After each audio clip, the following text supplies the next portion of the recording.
Cascada Iavardi, prieteni!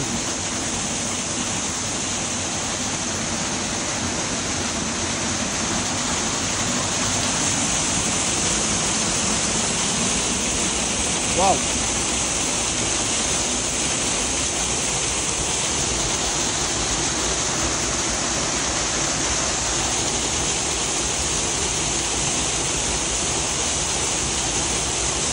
Frumusețile din România, nu le ratați! Nu le ratați!